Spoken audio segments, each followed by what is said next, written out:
A'udhu billahi minash shaitanir rajim. Bismillahir rahmanir rahim. Dear audience, brothers and sisters, we are gathered here today for this women's conference at a time when across the world wars and conflicts are causing untold sufferings to all concerned. Undoubtedly, it is the women and children who bear the greater burden.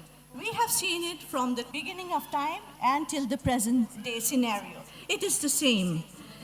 In Palestine, thousands of women and children are losing their lives on a daily basis. We have seen the untold sufferings and persecution of the Rakhine women in Myanmar. It is clear that in every conflict and every crisis anywhere taking place in this world, it is always the women who bear the most severe consequences and on whom the untold sufferings unfold. In Bangladesh, whenever there are shifts in the political landscape, changes in government, or after elections, we often find that the women are being made targets of attacks and persecutions. They face social and political harassment and intimidation. On social media, women endure relentless cyberbullying, and even female university students are afraid to walk along the streets and are hesitant to post on social media platforms. It is at such a time that for the establishment of women's rights, their dignity and honor, that today's assembly has been organized by the non-political movement Hizb ut-Tawheed. Without a doubt, this gathering will serve as a milestone for the women of Bangladesh for long to come. If we observe closely, we find that more than half of the population of our country are female. There are districts in which there are more females than men. Yet, even this half of the population continue to suffer various forms of deprivation and oppression. Within their families also, they are denied the respect and their labor goes unnoticed, uncared for. Every year, thousands of women are divorced for the slightest of reasons and abandoned at will. Countless women, compelled by the demands of livelihood and the need for their families, toil away day and night at garment industries and other job facilities. Yet even there, do they find any security of their job or their self? We find otherwise. They are not even given the fair value of their labor. Instead, it is the capitalistic class that reaps ever increasing profits from the blood, sweat, and tears of the laborers. If we turn to the political sphere, we find that the women are often subjected to harassment by even members of their own political parties. Within their very parties, they face relentless bullying and harassment by other members. As for the social security of a Muslim majority like a country like Bangladesh also, we find women find it difficult to walk along the streets without fear or intimidation. Misinterpretations and distortions in the name of faith are used in villages and towns alike to push women towards the margins and restrict their place in society. The most alarming reality is that educated women of universities also, they are often complaining about cyberbullying, slanderous accusations on their names, and are abused with obscene and derogatory comments about their nature. This is sadly the stark reality of our present time. From every angle, we see women are oppressed, deprived, insulted, and victimized. Their rights are trampled upon. International human rights organizations have expressed deep concerns, and the media also, from time to time, highlight these distressing issues. The government makes announcements of various activities and initiatives and offers words of assurance. Members of the civil society often deliver lofty speeches at seminars. Yet the reality is that no one up till now has been able to shed a definite ray of light that can show a true path for emancipation of the women folk of our country. As a result, the entire population that is female are left stunted, dispirited, and fearful. In such a scenario, a revolutionary decision is indeed imperative. It is imperative to secure women's emancipation. We believe that the conference today, from here, it will be a landmark for the times to come. First, let us be clear on one issue. Women's rights cannot be established merely through legislations or through the exercise of force, through police or intelligence agencies. To make society safe for women, we must nurture an ideal within the people, an ideal that is balanced, God-given, in short, divinely inspired. If such a powerful ideal can inspire both men and women, making them realize their duties, their responsibilities, then only can true change be achieved. It is from the realization of this and many others like this that an ideological struggle was necessary, that the journey of Hizb ut-Tawheed began.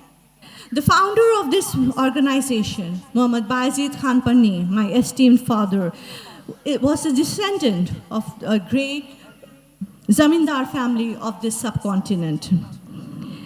When he established this movement, he ensured one crucial principle, that women, alongside men, would have the opportunity to participate in each and every endeavor of our movement.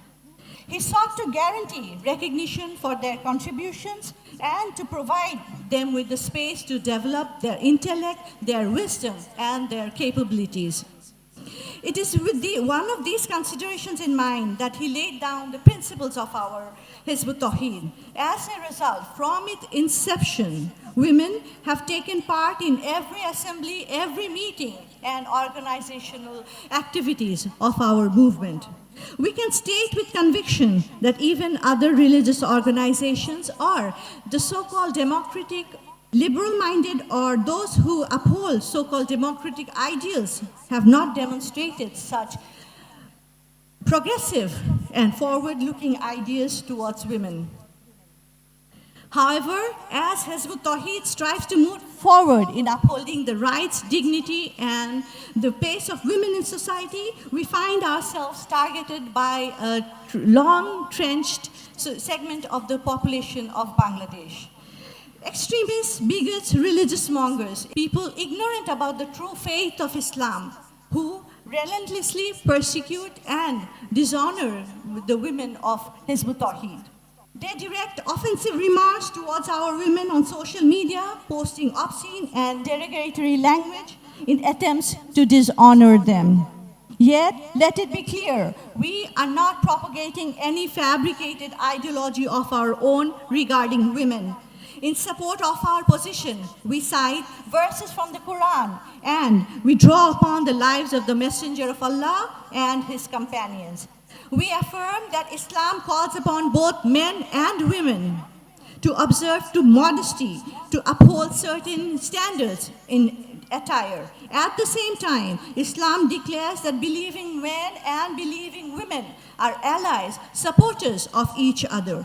Women are instructed to observe modesty, but never in Islam, in the name of modesty, commanded that the path to education be closed to them or that the obstacles be placed before the pursuit of their livelihoods.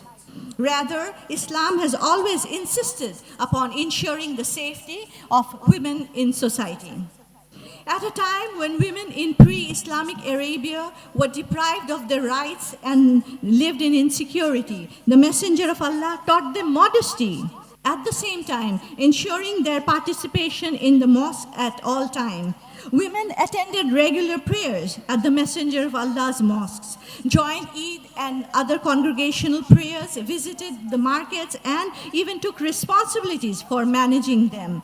They also administered hospitals, tended to the sick, and went to the battlefields for taking care of the injured soldiers there. At times, when circumstances demanded, they themselves took up arms, the sword, the spear, and the bow, and engaged in direct battle. Even after the passing of the Messenger of Allah, under the leadership of his companions, women took part in struggles against the superpowers, the Romans and the Persians, setting extraordinary examples of sacrifice and courage. Women who fulfill their duties as homemakers also make significant contributions to knowledge and to education. They narrated countless of hadiths and played exceptional roles in the spread of education and knowledge. During the golden age of Islam, women hold positions of authority within the Sultanate, served as commanders of armies, and established universities.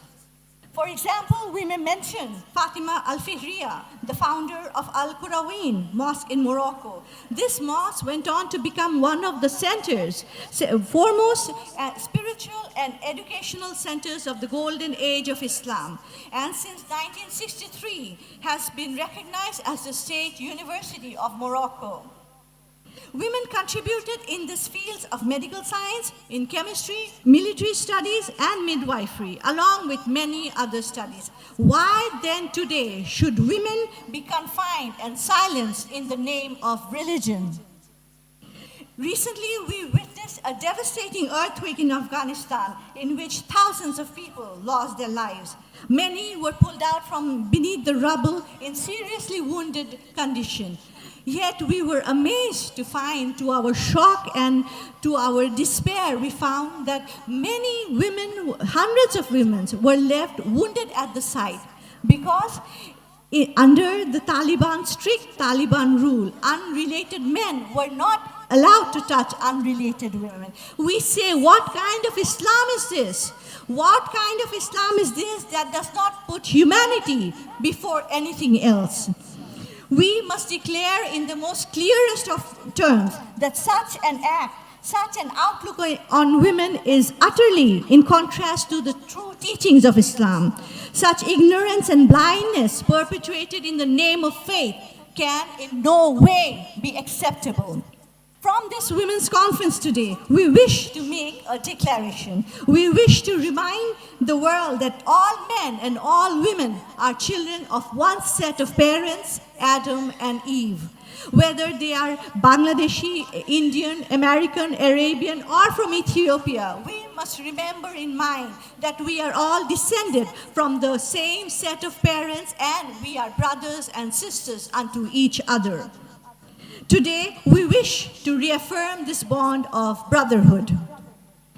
Hizb ut-Tawheed inspires women with the noble ideas of Islam so that they may become aware of the responsibilities, step forward to fulfill their obligations entrusted to them by the Lord Creator Himself, and to play a courageous role in society.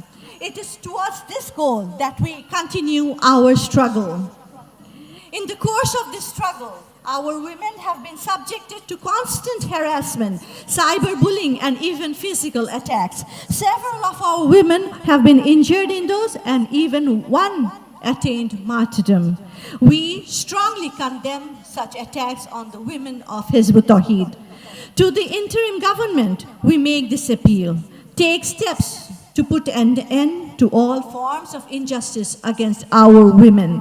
To the international community and human rights organization, we say, remain vigilant and attentive to this matter. We believe that if our proposal on women's policy can reach people of our country, the women of our nation will awaken. And when they do, they will themselves initiate a revolutionary transformation. For this, we seek the cooperation and support of all concerned. I thank you all for bearing with me, and may Allah bless you all with peace, happiness, and prosperity. Salaam alaikum.